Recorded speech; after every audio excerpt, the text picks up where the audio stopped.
Good evening. Don't panic. It's not 3 o'clock on a Friday. You haven't slept in. Nothing strange is happening. Apart from myself and Phil, we're a bit strange, but wouldn't worry about that too much. I think I prefer people, Phil, who I know are strange. It's the people who pretend not to be weird and normal. Freak You me out. can't trust them, Keith. You just can't No, trust those people who go around pretending. They wear the suit with the tie up to the top. Can't trust them people at all, as can't we've trust them. seen through history. No, I mean, judge a book by its cover. That's what I say.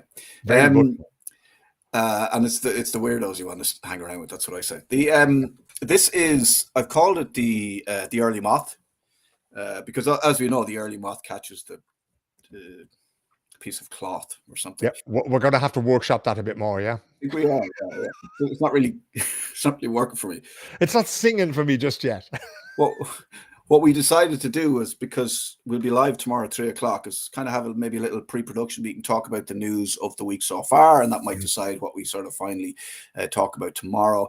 And this is the first one, so yes, the early moth. So, I mean, how's your week been, Phil? Anything crazy in your home life that you'd like to tell me about? Do you want to unburden?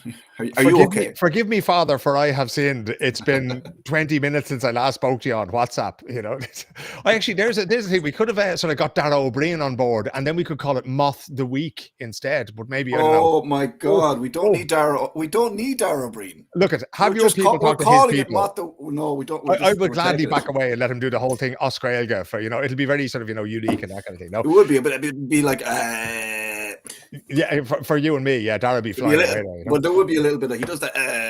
Do you know what he did? Actually, he turned up in Paris at the Olympics last year when I was there. And you know the way like Ireland gets good at sports for 2 weeks, maybe a fortnight, that kind of thing. It's kind of like the Irish summer. You get sort of 2 good weeks and then that's it, right? Yeah. And he turned up, and I was wandering around the place because I was there working for a news agency, and I was at the sailing and not the sailing, but the rowing and the canoeing.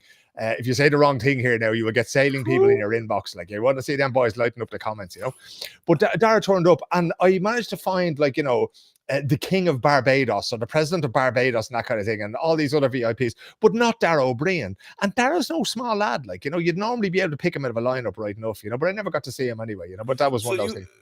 Would you have been looking for him, to sort of maybe get a comment or get a little, say, what are you doing here, and something for the news a bit, or would you just is that part of your gig? You're just out there trying to see who you can find. So sometimes somebody will turn up and you go, okay, so you can speak to this person, and you try it out. Sometimes people don't want to speak. Sometimes you speak to family members of Olympians or people taking part in the World Cup or that kind of thing. The best one I ever saw was at the opening ceremony of the Pyeongchang Winter Olympics, right? And it was so cold that the laptop I'm speaking to you on now froze and just gave up. I went, you know what? You're on your own, Chief. I'm just out of here, right? It was about -15, -20 that night. And they'd given us all sorts of, these heat pads you can put in your gloves and your boots and that. And I had them piled up on the computer. But 2 lads turned up, and they were impersonators. And one was Donald Trump and the other was Kim Jong-un. And the chaos that broke out as these 2 fellas sort of walked down into the press box. And the guy was so convincing as Donald Trump, and it was that cold. I actually turned to somebody beside me and went, that's not really Donald Trump, is it? And they're going, you're an idiot. Your brain had also frozen. Exactly, yeah. So I put the heat pads on my head, and now I was back at home. But it's fascinating. So the night Kelly Harrington won a gold medal at Paris, Michael Darragh Macaulay was there, the great Dublin Gaelic footballer. There was loads of people there. I think Kenny Egan was there, another great Irish boxer who won an Olympic medal. So there's so much that goes, and often the story is actually away from the sports themselves. The sports themselves are always going to be reported on, but if you can find somebody, there, like a little bit of a celebrity or that kind of thing, again, going back to, I think it was the Olympics in Beijing, one of the most read articles that I had out of that was about a freestyle skier called Eileen Gu, but it wasn't about her at all. It was about her granny. So Eileen was competing for China. She'd been born and raised in San Francisco to a Chinese mother, and I think her father was American, but her grandmother was very traditional Chinese, and now Eileen's a millionaire at this stage, and but nothing impresses the granny. It's like, would you not become a lawyer? Would you not become a doctor? It's time to get married, Eileen. Sort yourself out, And I did a great little interview with her, or people seem to think it was great. That's not me saying that. Where I asked, okay, is there anything you could do that would actually impress your granny when you're competing in the Olympics? And she went, probably not. So they're the kind of stories that usually go best around these big things. But there has been. You wouldn't have seen so I watched the All Ireland finals.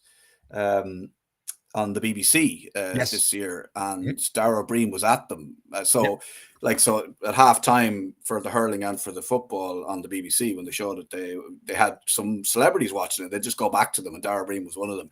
So he obviously obviously a big sports guy, or just kind of turns up if he thinks he'll be asking questions. He is quite good. He is quite he's not he seems to be the type of guy that will step forward and go, yeah, I'll talk about Gaelic football. I think he's a big Arsenal supporter as well. And I know he loves Gaelic games, and he is an Irish speaker and that kind of thing. And he's the kind of guy that I think he used to present a sort of a children's science program for RTE, Australia, this kind of thing. Well, Echo Island was one that he, yeah. And that was like after school. There was kind of sciencey bits. It was like a magazine show or whatever. I think it was Echo Island anyway. Yeah. One of those. Well, he's the kind of fellow, he can turn his hand to anything. He's very talented and he's very famous. And if he does want to give us money, that's, we would happily take it and that kind of thing. Or indeed, if he wants to come on and create Moth the Week, as I say, it's like, look, no job too big, most jobs too small. Could that guy who did the Donald Trump, do you have his number? Maybe he could do a good Dara O'Brien. He just be an impressionist.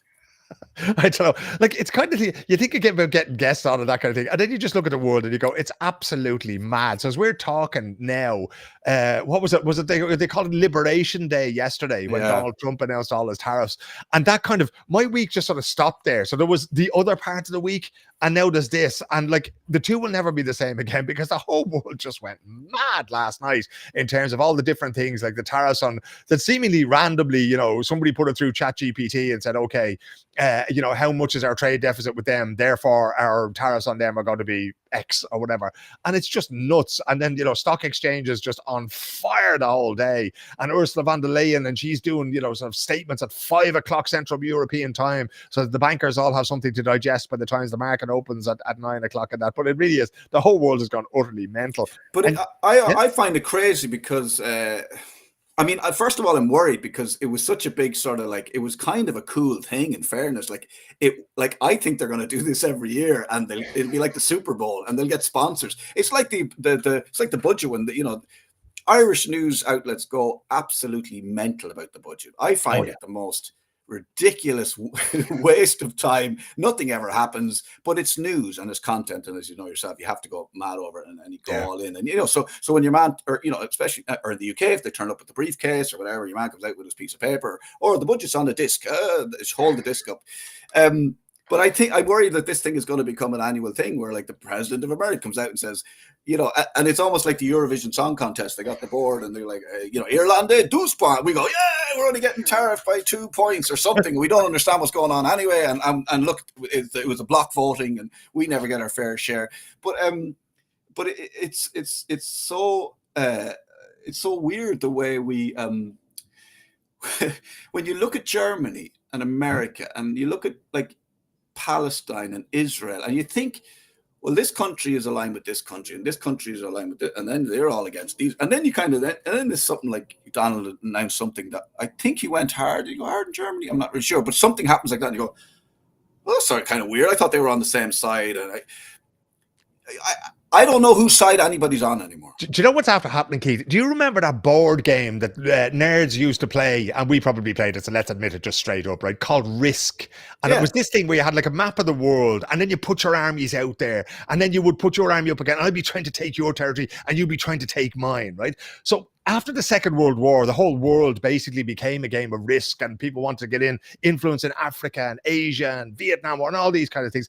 And last night, Donald Trump took the Risk board and he just fired it up in the air, right? Now the armies are all over the floor. We have no idea what's going on. I don't even know what country you started with. I don't know what country I'm in. And they just redrew all the maps. And the funny thing about it is that it's kind of, he spent 4 years saying that he's going to do all these mad things, and he's been going, I'm going to put in tariffs, I'm going to do all this, and everybody went, yeah, you will, yeah. And then he just goes, oh, he did it, But he's actually only doing what he said he was going to do. And it kind of goes back to, do you remember when Elon Musk bought Twitter? And they have this thing where they go, okay, rules, law, that the charge, and we'll just keep going. So Elon Musk, with certain buildings that Twitter had around the world, they just stopped paying the rent. You know, and that's it. I was like, okay, well, sue me. And it's the same thing now. So all of those agreements that the EU and Germany and Ireland thought they had just went completely out the window last night. Although it has to be pointed out that this 20% tariff on the EU, one of the exemptions for that was pharmaceuticals. So Ireland does like 70 billion. Irlande 12 points. Can you imagine how much sagging has been sort of postponed just because of that, right? Botox still in, Viagra still in, Ozempic still in, lads. We haven't changed the game there because we make them in Ireland. They might be American ideas and American companies, but we make them in Ireland. And if you're not getting your Viagra back at Mar-a-Lago, all of a sudden you're going to be heard about it come Friday night. Hell, you'd probably be heard about it on Tuesday or Wednesday night if that was to happen. And not to mention the Botox. There would have been a few floppy disks in the country if that had happened. And you wouldn't be holding them up on camera as if they were the Irish budget for everybody to look at, like, you know. So it is. So he just kind of like this idea of like country. I kind of like it. I mean, because you kind of bristle when he goes, and Vietnam, and you're going, oh my God, like, does he remember Vietnam, what they did and what they went on? And then he says, we're sick and tired of countries pillaging and plundering. And did he say raping? I don't know if he did, but he was like, you're kind of going, no, what world are we living in? Like, the only reason you this white man is there in a suit standing up there is because of what they did to that country, and also then what they continue to do in other countries around the world. And he's standing there going, we've been plundered and pillaged for far too long. You're going, how you have to be tone deaf and stupid to be able to say stuff like that. And you're going, oh my God, this is bonkers. Well, I think he knows well where Vietnam is because he suffered bone spurs in his feet to avoid having to go there. So I'd say he's fairly well convinced that he'd be able to. But I think the thing that I've been hearing from people when I talk to financial economic reporters in the US today, you know, like, you know, when they sort of arose at around about lunchtime, European time today, they're going, what? You know, because the European stock markets were literally on fire, right? And they were saying that what they believe has happened here is that he's simply gone after the trade deficit, right? Because people sell lots of things to America, because America has loads of money and a market of 360 million people, right? Now, if you're living on the island of Diego Garcia, there's probably a couple of hundred people there, most of them on the American military base that's there. You can't say that because Diego Garcia has sold X, or the way Ireland sells 73 billion worth of pharmaceuticals to America, that all of a sudden that you're getting ripped off. No, we just make the stuff that you want. And in fact, it's your company's choosing to make it there. So it's a very, very blunt instrument. But what it has done, and this is the interesting thing, I'd say there's a lot of people looking at this around Europe going, okay, how can we use this chaos? Was it Naomi Klein, the writer? And she used to write about this thing of, you know, never waste a crisis. Like, you know, she would talk about, was it the book No Logo? She was saying the crisis arrives and all of a sudden people would come in. We saw it with the PPE during the pandemic, you know, 5 years since COVID. Yay. And we never want to see the likes of it again. But people came in and all of a sudden, you know, systems got crashed and changed, and, you know, commercial property crashed and everything changed there, and DoorDash and Deliveroo and everything, they all became a thing. So things do change in these situations. But the question is, in what direction is that going to change, right? Because now we're seeing that, you know, working from home is kind of out now. Elon Musk wants everybody back in the office. Donald Trump wants everybody back in the office. So it could be an opportunity to look at the way we do things globally. Do we really need to be shipping all those shine clothes from China to Stockholm or to London or to Dublin or that kind of thing? Probably not. But it's going to be extremely painful now for people. And I think I very seldom feel sorry for Micheál Martin, who is always my default pick for Dick of the Week on the Friday show. If I have nobody else, I'm throwing his name in there. But I kind of feel sorry for him now, right? Because he's the guy sitting down with the Grand Masters at the chess table, and he has only ever played checkers, right? This is a guy who can barely find his way around a drafts board. And now he's sitting down with these guys, and he has the EU on one side, also very skilled chess players. The Americans are kind of the pigeon on the chessboard, just knocking everything over and wonder what the fuck's going to happen next. And there's Micheál Martin in the middle, and he's desperately trying to look clever, and he's just not going to be able to pull it off. It's just not going to happen. So I would say that by the end of maybe next week, maybe 2 weeks' time, we could be in deep doo-doo altogether if Micheál Martin says or does the wrong thing. But it'd be like me sitting there, because I really don't understand. Like, not that I don't. I'm sure I could understand it. I mean, Keith, can you hear me okay? Yeah, I can still hear you. Yeah. Have I gone? Have you stepped on your microphone there, Keith? Yeah, awesome. If anybody out there in internet land is watching, can they just let us know if they can hear Keith or not? Because I can't put on the feed now because of the, the possibility of feedback there. But he's looking very handsome. And most of all, he's looking very clever as he tries to fix this particular technical issue. And I'm going to have to admit to making a minor error in that because of the shine that we have from the lights going on here, I took off my glasses. So a message did come up that something was going wrong there. And Keith disappeared, but I couldn't read the message because I'm blind at this stage. But we'll get him back on. Actually, I'll just pose questions to him that he can answer, and we'll do our best to lip read, you know. So how's the dating scene where you are at the moment, Keith? Have you been on Tinder much? I can hear you. His head at that. That's brutal. I'm like, we've still got loads of lovely pictures, but no sound coming from Keith there. Hang on a second. And it appears that he can still hear me. So if you can't hear me, Keith, just drop something in the chat there. As Keith mentioned, we will be doing our regular show tomorrow. The regular Friday show tomorrow is going to be on at 3 o'clock Irish time. That's 4 o'clock Central European time. God only knows what time that is in America because the clocks went forward last week. They almost went forward by several days because we're doing this show at this point in time, which might have confused a lot of people. So we'll hope you'll be joining us for that. But do please drop a little word in the comments there if you're watching and if you can hear Keith and not me, or vice versa, because I could be talking away here and you'd be looking at me doing nothing. There we go. I can hear Keith, says Pauline Power at work. So maybe it might just be me. Am I still gone? You still can't hear me? Not happening. Oh my God, that's so strange. I have no idea what's going on. Let me just, I wonder, can I jump out? Hang on. Maybe I've got to pick up my headphones again and see if that works. Keith has gone out for the time being. I'm guessing, Pauline, that you can hear me talking as well there because you're answering the question that I posed there that you could hear Keith. I'm just going to pop my headphones in again here and see if I can hear him. Now he's back. So well, I can hear you. Yeah, okay, so I can't hear you anymore. This is great. Might be my turn to go out and come back in again. Are you there? there? Maybe. I don't know. Nope. Yeah, I don't know. I can hear you. Like I feel like I just feel like you're someone. I'm just gonna I have no idea what's going on. I think I'm fine. Yeah, my mic is working. Let me know. My mic is working, and I think you might be broken. Do we have I can hear Keith. There you go. Okay, so I come back and now we'll see. You can get out, Phil. I'll carry on. He's a wonderful individual altogether, and he's very handsome, and I love his new glasses. And tell him I'm just going to check out, and I'll check back in again, and hopefully these sound issues will. I can hear you. That was very funny because obviously everybody could hear me, but I was convinced that that my mic was gone, but it was just his sound. Pauline, I can hear it both as well. So I think it's I do think it's Phil's headphones. So that was. Can you hear me now? Yeah. I still can't hear you, Keith. I'm afraid. Pauline can hear both of us. So I would say, Phil, you're going to have to leg it. I don't know. It's definitely your sound. Let me just WhatsApp you there, Phil. It's your sound, Phil, and I don't mean your sound. I mean it's your sound. I just WhatsApped you there, but you can't hear me, so I don't know what I'm shouting at the screen for.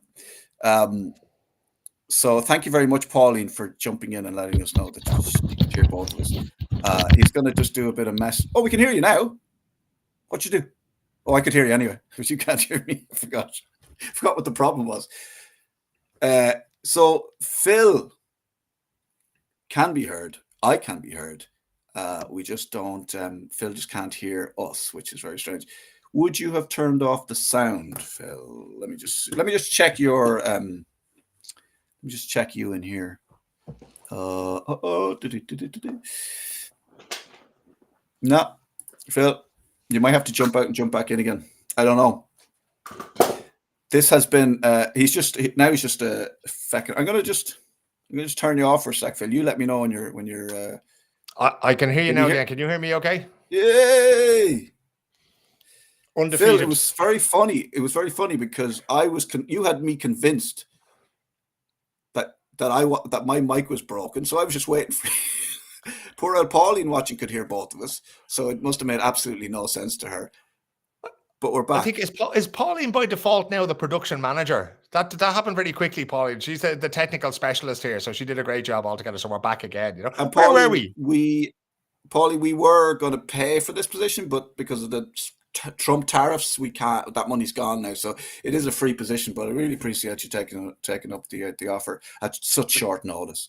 We knew these tariffs were going to cause job losses, and there, Pauline, unfortunately, is the first victim of them. So, you know, we were talking about Micheál Martin and how, like, is he going to make a blunder? Surely he'll have advisors. He'll be told what this means. He'll be told what we need to do.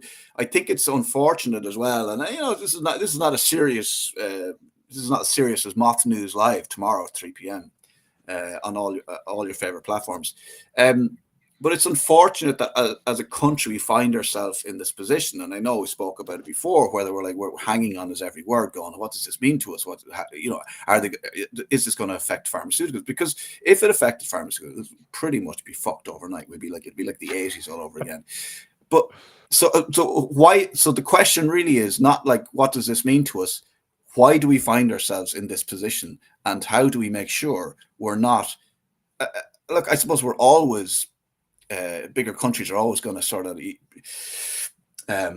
worry us on what they do and taxes and tariffs and all that. We're a small country, but I mean, we really need to make sure that we are developing our own industry and not, like, you know, bringing in American companies to sort of take money out of the country really as well. I mean.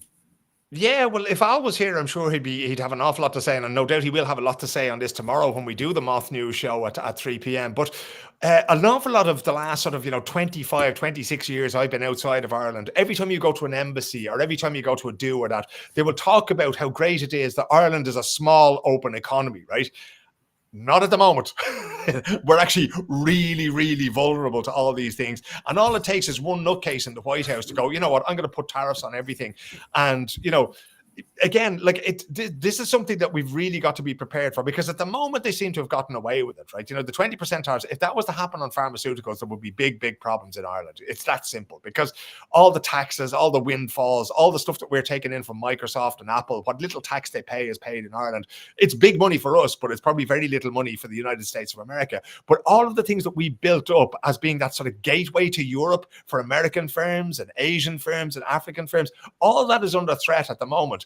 And I think the problem is, of course, Micheál Martin has advisors and that kind of thing, but is he clever enough to listen to him? Because no doubt they've told him how to solve the housing crisis, and he hasn't bothered. He had them when he was Minister for Health, and he could have solved the trolley crisis, which has just grown exponentially. The higher up he goes, the worse things get in Ireland. So I don't know. If he's ever going to be able to, like, is he even capable of taking this kind of advice, But that said, I don't think, like, it's kind of like the debate or the discussion we had a few weeks ago. Do you remember when everybody was talking about Ireland? Do you remember all the op-eds in the newspapers? Ireland needs to invest in its own defence, and we should consider joining NATO and the Commonwealth so that we can defend our... Lads, you'll do nothing, to quote a certain MMA fighter. None of yous will do nothing, right? You can buy 10 of the finest fighter jets in the world, and they will not last 10 minutes against somebody who's serious about invading it. And the same thing goes in this situation, right? We're a pawn on the board. And this is kind of why, and you would hope now that Micheál Martin has the sense, or had the sense when he visited the White House, to go, look at, lads, whatever happens with the EU and that kind of thing, we'll be the honest broker. We'll try to do something on your behalf, because they're going to go into these meetings now with Ursula von der Leyen and go, lads, if they pull the plug on pharmaceuticals and tech, we are toast. It is the 1980s all over again. Do you remember Self-Aid, when Christy Moore and U2 and Rory Gallagher and all these people played, just because we had so many people who were unemployed? And the FÁS offices were the busiest offices in the country, alongside the Dole office at Gardner Street. Well, I mean, just watch The Commitments or any Roddy Doyle movie. You get a snapshot of what life was like before Italia 90. Yeah, and that was the thing. Like, I mean, nowadays, when people talk about the Ryanair generation, and we've actually been working very hard to get a flight from Gothenburg in Sweden, a direct flight back to Ireland. And I was thinking that back in the 80s, you didn't fly anywhere. You got the boat to Holyhead, and then you got a bus to London. Nobody flew anywhere, or certainly no serious emigrant. No self-respecting emigrant was going to take a flight to London. You got on that boat and you got on that bus like your father and your grandfather before them, kind of thing, And that is kind of where we're headed again. No, I really hope not. I mean, first of all, I don't want to get back on. I have to get a ferry between. Oh, the fucking bus is a killer. Oof. Oh, the bus. It was the bus, really.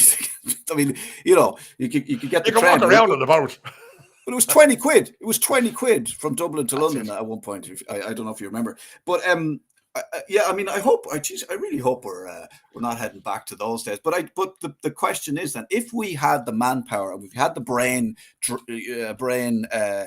power, and we had these students coming out of universities, and we had these really intelligent kids, really tech savvy, knew their computers, because computers was really, like, I remember computers coming into our school in the 80s, like, we had nothing else, but we had computers.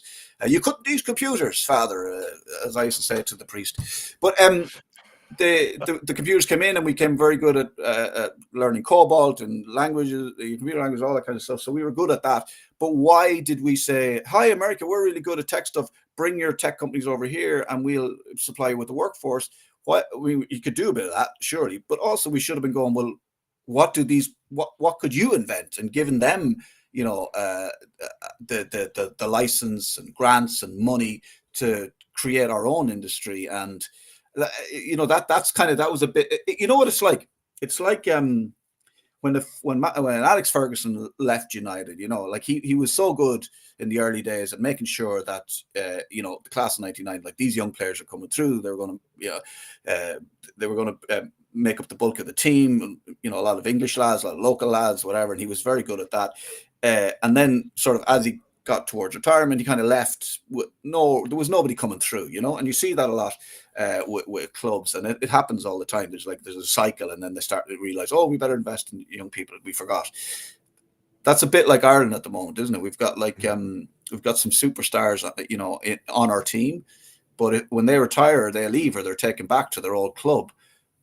We've no players coming through. That's the big problem. And I think that kind of goes back to the fact that, because we always blame the British for everything in Ireland, right? So we may as well not make an exception for this, right? So during the Industrial Revolution, Ireland never had factories. You had shirt factories up in Derry, and you had shipbuilding in Belfast, that kind of thing. But we never had an industrialization the way a Sheffield or a Liverpool or a Manchester or a Birmingham had, right? Those things simply weren't built in Ireland because the British saw no need to build them there. It was like, leave us to our farms and what we were doing there. And then we never built it ourselves either, right? So in choosing to go down this path, and in particular, there was a lot of work to be done over the first 40, 50 years of the state just to house people and build hospitals and build roads and all these kinds of things, but we never really built up industry, and we didn't have the capital, we didn't have the know-how, and we just brought things in from everywhere else because it was starting to become easier to do so. But in doing that, then we became really vulnerable because we don't export things, we export knowledge. And the big thing now in Ireland is it's intellectual property. It's the fact that everybody's intellectual property is owned, for Europe, is owned in Ireland by an Irish entity. And that inflates the balance sheet. It says, yeah, look at how much money comes in and look at our GDP and all that. But it's not things. That's made up money. That's just money that's on a balance sheet somewhere. We don't own that. We don't own the infrastructure that created it or that maintains it or anything else like that. If somebody flicks a switch, that's all gone somewhere else in the morning. Now, one thing we do have, and you mentioned Ireland's young people there, and for years we've been producing extremely intelligent engineers, software engineers, building engineers, all sorts of people are able to build things and to make things, but they've been doing it for other people. So over here, about 20, 30, 40% of the population of Irish in Sweden, where I live, is made up of young people building data centers for Meta and for Google or Alphabet or whatever they're calling themselves this week, and for Amazon, And by doing that, so we have really, really skilled people, and we have some of those data centers in Ireland. But, when somebody asks you outside of Ireland, and I'm sure this has happened to everybody who's ever been on holiday in Santa Ponsa or in Greece or anything, you get some German chap or some Dutch chap or some Belgian woman will come up to you and go, what does Ireland do? What does Ireland make? And you go, Riverdance. Crack. We make crack. That's literally it. And, we don't even make the one that you can sell for a vast amount of money. It's free in every pub, and that's where we were sort of falling down. And again, when they created this, Al talks a lot about foreign direct investment, FDI, and how the most important thing is to bring money into Ireland, and how we, in fact, should be trying to build those companies in Ireland rather than getting other companies to invest in us, And he has a very valid point there, because they have in finance and politics, you have what are called black swan events, right? Black swans are very, very rare, but they're there. And this is kind of like a black swan event, except you could have predicted this because Trump has spent 4 years telling us that it was going to be tariffs from day one, right? So the Irish government is sitting there going, he's not really going to do that, is he? It's like watching junior football. You go, no, he's not going to shoot from there. He's not going to shoot from there. Like, oh, Jesus. That's, and that is the geopolitical situation just summed up in junior B football at the moment, right? And now we're sitting there going, oh, fuck, he's after shooting from there, right? What do we do about this? And when you find yourself in that situation, it's already too late, lads, because now they know exactly how exposed the EU is, and Ireland in particular is, because what have we got? It's not like, okay, all those data centers tomorrow, we're going to turn them into factories. For what? What are you going to make? More Instagram pictures? You can't do that. All these people who worked in those places or who built those places are off building things somewhere else now. So we haven't even created the kinds of jobs, the kinds of manufacturing jobs that would be there. Even in wartime, manufacturing is a great thing to be involved in. And we don't have any of those things in Ireland. And that's the black swan. And you got to lay it at the door of people like Micheál Martin, because they ruled the States since the dawn of fucking time, basically. And yet they still didn't manage to see this coming yet again.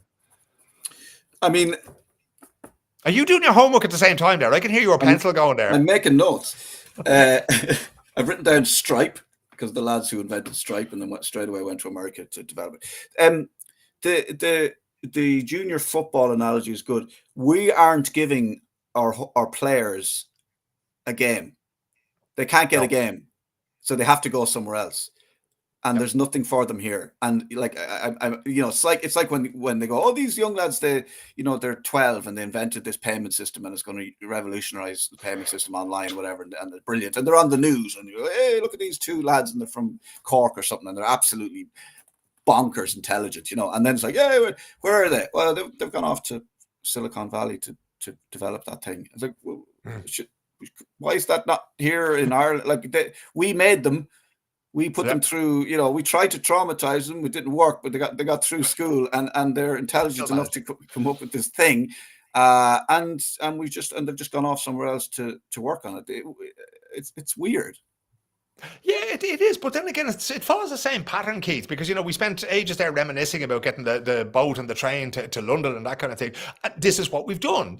James Joyce, I think, described Ireland as the sow that eats her farrow, the sow that eats her young kind of thing, because it just doesn't know how to create a life for them, And if we look at the housing situation now, I had a mother call me today. It's a woman I worked with for many years, and she called me up and she says, I think I know the answer, but my daughter's been offered an internship in Dublin. Housing, and I went, nah. Can she commute? Exactly. Can she commute from London, for instance, and it might even be cheaper to do that than to rent a bedroom in Rathmines, But to take the junior B analogy and we'll sort of, we'll transfer it over. It's kind of like what it used to be a young and talented footballer in Ireland, because by the time you got to 15 or 16, you were on trial over an English club. You were at Bolton or Liverpool or Aston Villa or Celtic and that kind of thing. And we just exported everything. And I remember when we did economics in school, or we talked about business organization and these things in school, and they often talked about, when you export meat and it being done on the hoof. This is where I learned that expression. It's like you're exporting live cattle, right? But it's the actual butchering and processing and the making of all the things. That's where the money is. And I'll just go, take them out cows there, that'll do you, And now, being a Northside Dubliner, I know very little about agriculture. I know a little bit about throwing tomatoes. That's as much as I know about agriculture, right? But that was the thing. And we were just and it's kind of like just taking money and shoving it out of the country and giving it to somebody else. And they're the kind of things that they always make that sort of joke about the Japanese, that they don't plan for the next quarter, the next year. They're planning for the next 25 years, the next 50 years. And we've really been, because of the fact that Ireland has been playing catch up in Europe pretty much since the famine, we haven't been able to have that sort of long-term view of things. And that the other side of that then is we are so exposed, we don't even control the world that we're trying to live in. And Iceland found that out in the financial crash of 2008, 2009. They really thought that they had become sort of global financial players because they had sky-high interest rates and the yen was coming in and the krona was going out. Everything was brilliant until it wasn't, right? And so their 2008, 2009 overnight sort of collapse thing. Ireland is not in the same thing now, right? Let's not send people to bed thinking that this is an absolute disaster. But the world is changing. And the one thing, I don't know if you find this as well, Keith, right? I am going around and I'm looking, I was in a shopping centre today, actually. I was going to an art exhibition with a bunch of Irish artists who are appearing over here in Stockholm called the Supermarket Art Fair. And there's loads of people from the West Coast because one of the original Irish artists who were there, she lives on the West Coast now. So I was over there talking to them for another podcast I do for the Irish in Sweden.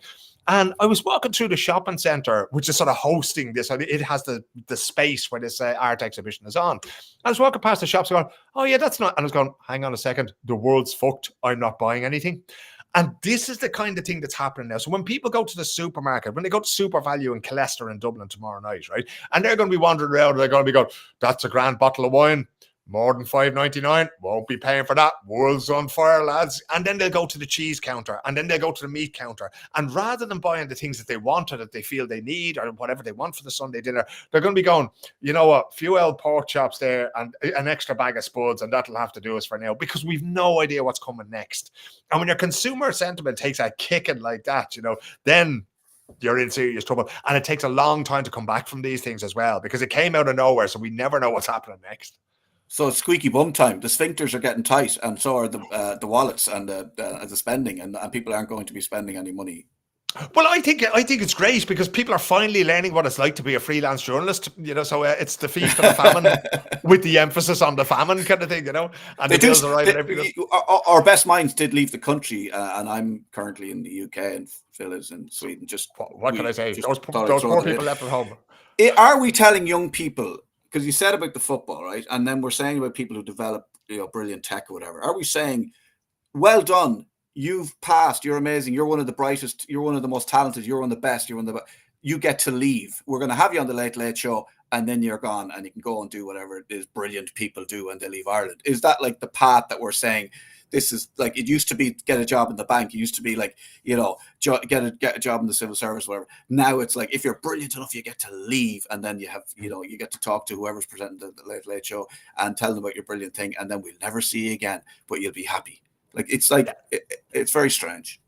No one's coming back to help us run the country. We've Micheál Martin in charge. We've all these brilliant people doing all these brilliant things, and we end up with Micheál Martin.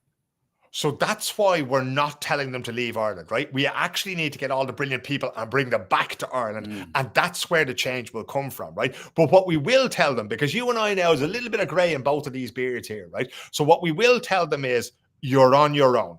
Okay, they will promise you things, and they'll tell you, yeah, no, but no, we're going to fix the housing crisis, and it's a shame that your granny was on a trolley for 3.5 months there, but we'll fix that if you just vote for us.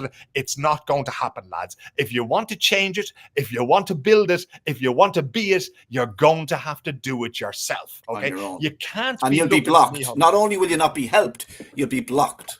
Oh, they'll get in the way. But the other thing is, right, that there's nothing more fickle in Ireland than a politician, right? They're kind of like the way they read what's going on, and, the referendums around same-sex marriage and abortion were two amazing things, right? Because they were all against abortion until they weren't, until there was no political capital behind. Like Leo Varadkar, who's a gay man himself, spoke out against same-sex marriage until he realized this is actually screwing me for votes and our party for votes. And that's when they changed, right? Micheál Martin no more believes in a woman's right to choose than Ian Paisley or the Pope or anybody else, right? I would have always pegged him as a. I never would have pegged him. I would have always pegged him as a. I can't get beyond that. Please don't talk about pegging the Taoiseach on this. I can't get beyond that sentence. I would have always. Nor should you. As a big feminist. Feminist with a big F, a capital F, yeah. But this is the thing. So they will change, and they are like, it's one of the few countries in the world where the politicians are the followers and not the leaders, So they will, when people get enough of these things, and you will actually see the same thing in the United States of America at the moment, right? So one of the things that I've been hearing from the people I've been speaking to today over there is that the Republicans in the Congress and in the Senate and that kind of thing, they have contact with the voters on the ground. So if you're in the White House, you're in the rare air, you're up here somewhere, and there's you and there's Elon Musk and there's a couple of other people. You've got so much money, you have more money than God, so it doesn't matter what you do, what you think, you're not going to get affected by these things anyway. But if you're from Wisconsin, or if you're in Alabama and all of a sudden the social security checks have stopped arriving in the mailbox on the 1st of every month or whatever, you're going to be calling up your Republican congressperson. You're going to be going, okay, what the hell's going on here? I voted for you to do those people over, not me. Okay, I want my checks. I want the things that I'm entitled to. And that's how things change, because all of these things, democracy, it was never meant to be this way, right? When the Greeks sort of invented it 2,500 years ago, it was never meant to be this way, where it's basically every 4 years you have a popularity contest, right? That's not what it's supposed to be, but that is what it's become. And everybody, like we even talk about the American presidential election now, that they get something done in the first 2 years, then they have the midterm elections, and then they can be hamstrung, and then they're 2 years as a sort of a lame duck, which has happened to so many presidents in our lifetime, right? And that's not how it should be, because they come in there with a plan to get elected and then another plan to get re-elected and then nothing much after that, right? So the public really has to tell them. And that's what we're sort of seeing more of now in terms of the water charges in Ireland, repeal the 8th, same-sex marriage, all of these things that actually came about and provided good positive change for Ireland came about because people went, screw this.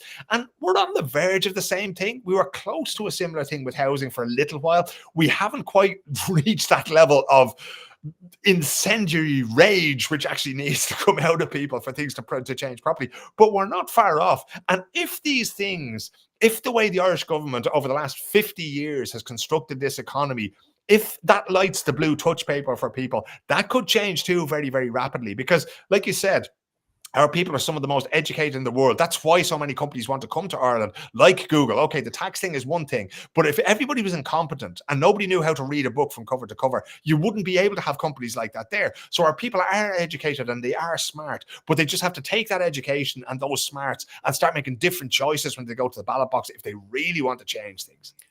Well, we go back to what you said about Elon Musk. Like, maybe we need people who have done well, Irish people who've run companies, who have done things, who have made money, to come back, kind of ignore the rules, like sort of like ignore the establishment for a while and just kind of like do things. I mean, I'm not looking for an Irish Elon Musk. I'm sure there's lots of lads, and I can picture a few of them putting their hands up for that position already. But maybe in the comments, maybe we're too. Come back and, okay, you can vote the right way and all that kind of stuff, but like come back and like, try things different, break things up. Don't be like, we need people to come back and run the country, not just vote for the right people. But look, we could and probably will talk about this till the cows come home. And we didn't even get to talk about, I mean, we talked about tech and all that, but like, what's this mean for like Kerrygold, dairy and all that kind of stuff, which I'm currently on the warpath because I think I told you this on WhatsApp. I don't know if I brought it up on the show at all, but there was a point there about a year ago when all of a sudden, like manna from heaven, it appeared, Keith. Kilmeaden cheddar in Swedish supermarkets, right? Oh. The greatest moments of my life was walking into a supermarket and there it was in all its glowing orange glory in the fridge, and I took it all and I was like Gollum with the ring and I was putting it into the basket, brought it all home here. And then it stopped. They cut me off, Keith. They cut me off cold turkey. No more Kilmeaden cheddar. And I did what any self-respecting journalist would do. I got in touch with Kilmeaden and I said, lads, where's me cheese? I sound like Wallace from Wallace and Gromit here now. Yeah. But so I got in touch with them and it turned out that they had done a deal. And this is why I'm not 100% in on your point of sort of, breaking the rules and breaking the laws, right? Because I don't want Kilmeaden disqualifying themselves from this market. I want there to be a rules-based order where Kilmeaden cheese can be sold here. And I know that my money going through the supermarket is going to get to the lads in Kilmeaden. Is Kilmeaden a real place or did they make that up? Doesn't matter, right? But that's what I need to happen. And that's why we need both, right? We need that sort of entrepreneurial thought. We need that clever, philosophical, forward-thinking thought in that. But we also need rules to back these things up. So the whole thing of move fast and break things, move fast. Try to break as little as possible, especially things when a it little comes bit, to breaking maybe. the bank. Yeah, exactly. Move things around. Move things around. I've been a broadcaster for about 20 years, and I've never ever been on a show where a guy mentioned a brand to try and get free cheese. That's definitely a first. I'll be doing it again tomorrow. I'll be doing it on every show now. There'll be a logo across the top here. You could call it the filleted cheddar.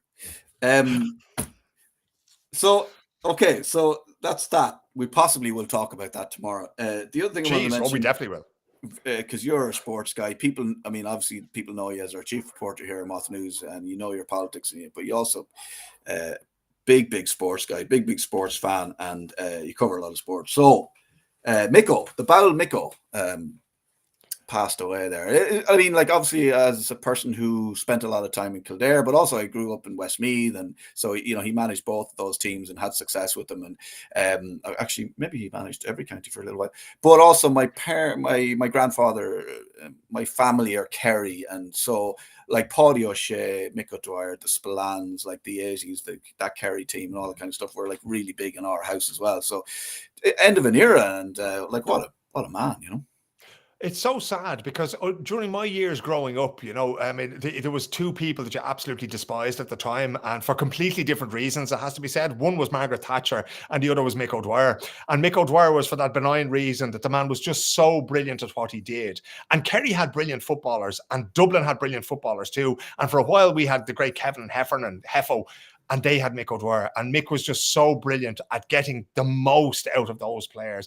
And again, it's such a huge loss to the GAA because when we lose people like Mick O'Dwyer and we lose people like Micheál and Muirhearty, we lose part of ourselves. When we grow up loving the games the way we do, and there's people all over the world who'll be watching this in Dubai and in Sydney and in Melbourne and that, and they will all remember Mick O'Dwyer, the manager, maybe not so much Mick O'Dwyer, the player, which my father would remember and your parents would remember as well, but an absolutely incredible figure. And the interesting thing, Keith, was you didn't get too many managers who went from one county, you know, like especially from a county like Kerry to Kildare, for instance.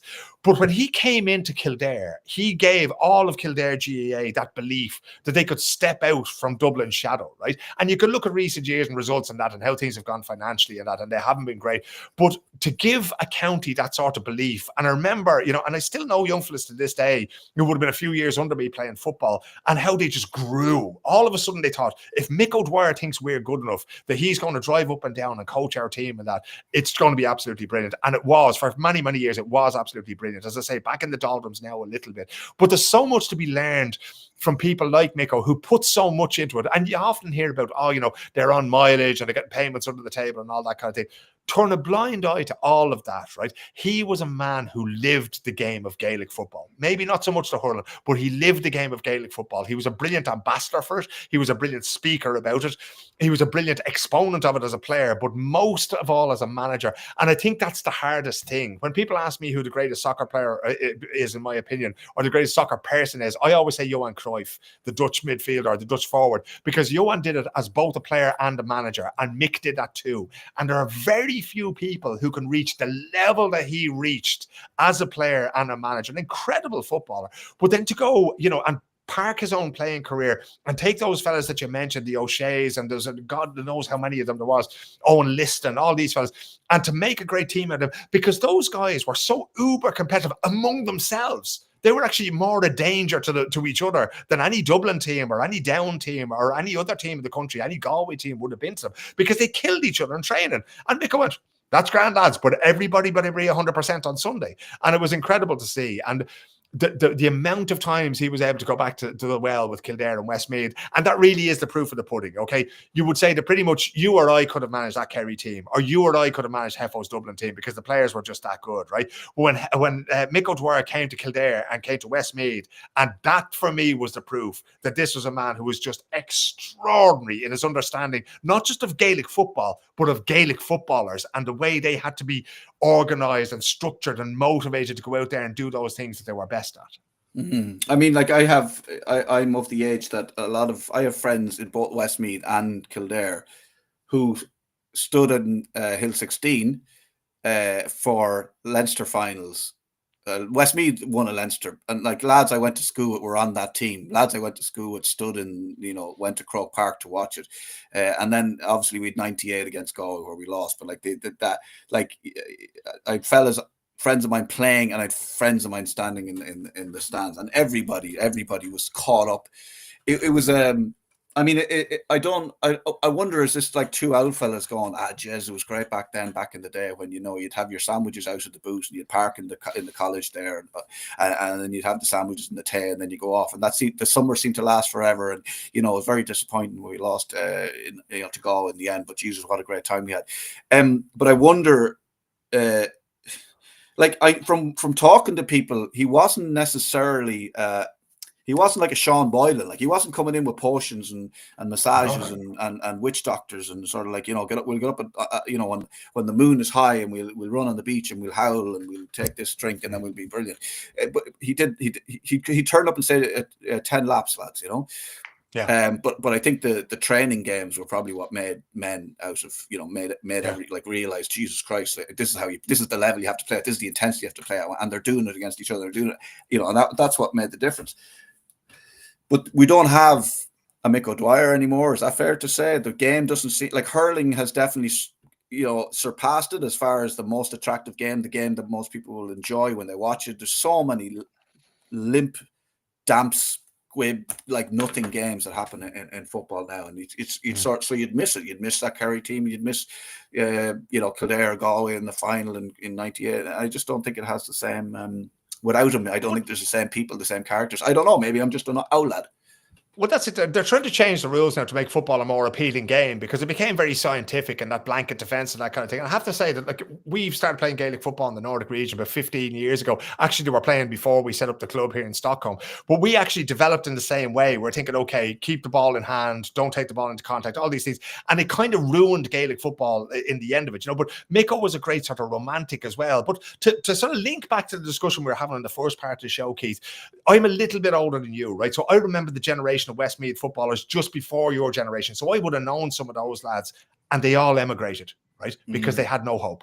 They had no hope of getting a job in Moat or wherever they lived. And they had no hope of making, and the summers never seemed to end. They ended in fucking May most of the time for Westmeath. And lads would be off over to America and in Boston and that kind of thing, working for the summer, right? Then Miko came along. And all of a sudden, fellas who would have been on the 4747 at the start of June when school was out or once college was out, were staying at home to play football because he gave them the one thing that everybody needs in Ireland. He gave them belief in him, but also belief in themselves, and that was the leveler. That was the thing that got them to hang on a second, we can do this too. And sometimes that's all you need. Now, there is a great need for people like him. I agree with you. I don't think in Gaelic football at the moment, and I was only chatting to somebody today who trains jiu-jitsu with Kieran McGeaney, and Kieran's a very analytical man, one of the great winners of all time, both as a player and a coach, and won with Armagh last year.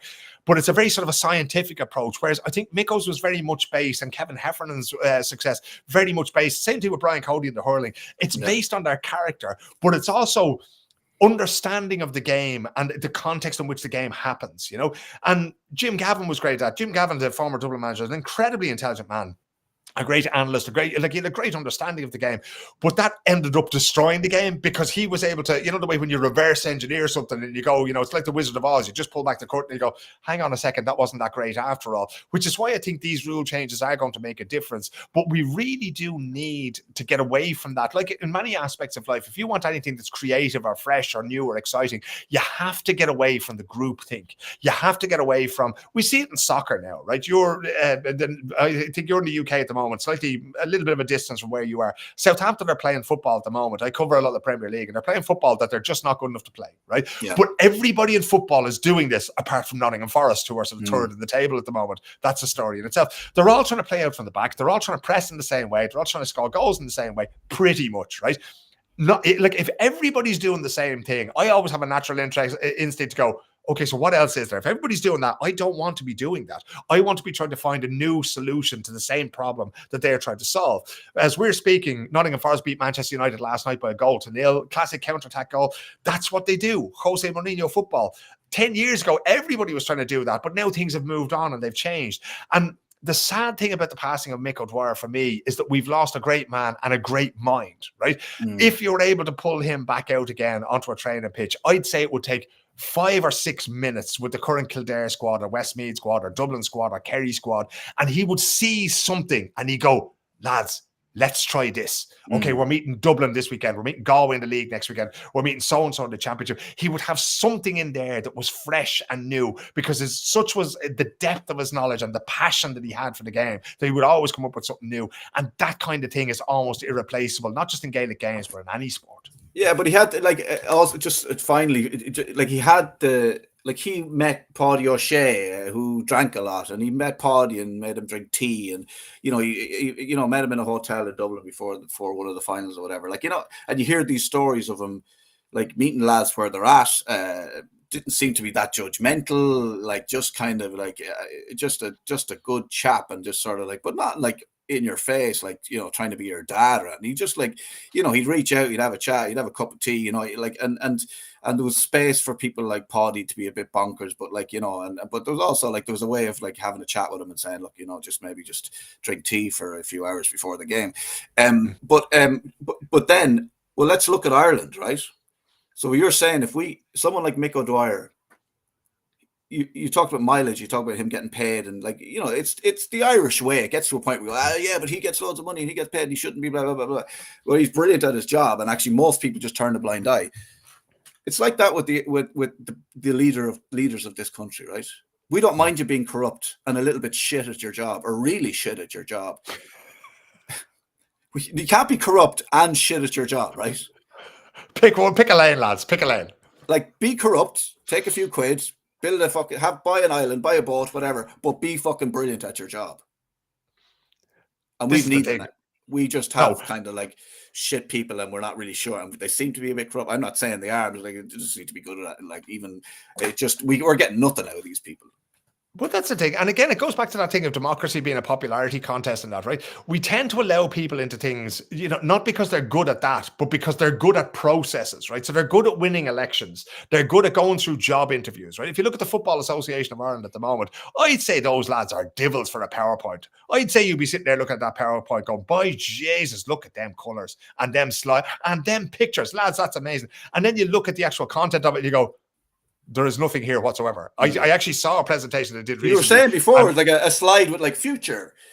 And then like no calories words whatsoever, no vision, and it comes down to that as well. That's the way we underestimate people like Mick O'Dwyer, and the great leaders that Ireland has produced, particularly in sport, because we have had the Brian Codys and the Kevin Heffernans and the Mick O'Dwyers of this world. And what we miss about them is that leadership isn't about creating a mirror image of yourself. You mentioned Paddy O'Shea there, right? Mick O'Dwyer didn't want to make Paddy O'Shea into Mick O'Dwyer 2.0. He wants to make him into the best Paddy O'Shea that he could be, right? Again, it's not the Gaelic football you're trying to get out of him. It's the Gaelic footballer, right? You're not dealing with a player. You're dealing with a person, right? And the great people in this world realize that you can't expect somebody to do something that they're not capable, that they don't have the tools to do. So you're not going to say to Paddy O'Shea, look, I want you to be Mikey Sheehy and I want Mikey Sheehy to be you, or I want you to be Owen Liston and, or Charlie Nelligan in the goal and they can be you. That's just not how it works. But as long as we insist, with Mark Canham at the FAI, for instance, I'm sure he's a nice fella. Doesn't strike me as, but he strikes me as the kind of fella, as I say, he'll do a great PowerPoint presentation. And if you send him the questions before an interview, he'll have great answers. But if you ask him one on the spot, the poor chap would probably drown, And that's why we need to stop putting people like that. There are great roles out there for those people where they can make a lot of money, they can have a lot of influence. They're not leaders, because leaders, first and foremost, don't understand their subject or their field. They understand people. And unless you understand people, it doesn't matter if you're Taoiseach or head of the FAI or the coach of the Kildare and the Dublin Gaelic football teams, unless you understand people, you will not be able to get the best out of them. And at the moment, we don't understand people. The people, that's the problem. We're not. There's no people aren't listening to their gut. They're not like they're just. It's too. It's a PowerPoint presentation. The country's been run by a PowerPoint presentation, and there's no feeling, there's no heart, and there's no soul, and it's And from tomorrow, look, I hope you're enjoying Sweden. Don't worry about us. Actually, I don't live there. Well, no, I have to put 20% more slides in my PowerPoints from tomorrow because I believe that's how tariffs work. I'm not sure. Well, I want a PowerPoint tomorrow for the show. We will be live at 3:00. Thanks, Phil. I have no idea what we're going to cover. I don't think this solved anything, but it was good chat.